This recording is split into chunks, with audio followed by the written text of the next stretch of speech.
We begin with the story of a local man who is trying to save an important piece of history from the Black community.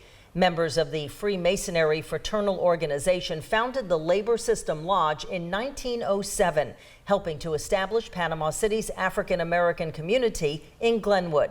As Anna Hoffman tells us, today's members are not only preserving the group's legacy, but also the historic lodge. This is the home of the Labor System Lodge number 324. It's been the home of the Masonic family in Panama City since 1951. It was state of the art, if you would, for its time in the 1950s for the African American community in this community to build such a fine establishment was a great accomplishment for the disenfranchised of African Americans here in this area. Those who founded this branch, like Pope Blue and Cora Pinckney, worked their way up from nothing to promote civil rights for all here in Bay County.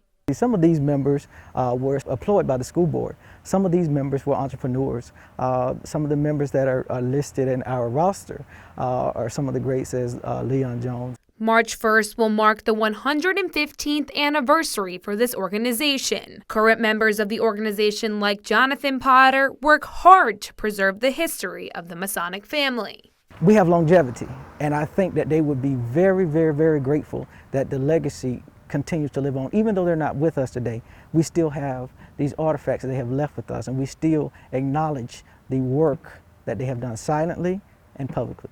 Potter says the people that came before him have beaten the odds and shown what African Americans can do for society. Now it is his turn to keep the history alive. He's spearheading an effort to rebuild the lodge that was wrecked by Hurricane Michael. This building is in disrepair because of Hurricane Michael, and due to COVID, we are not doing things as far as events is concerned. But we are very anxious to get back on the ball. More than 2.5 years later after Hurricane Michael, there are still several repairs needed to be made, but they lack funding, and raising money during a pandemic isn't easy. We are down, but we're not out, and we need to partnership together with those who will, and those who do have a concern for the plight of the African American civic organizations to continue to thrive and live in this area. Potter says it is important to repair this building so history can live on for another 115 years. We do have a footprint, and our footprint needs to remain.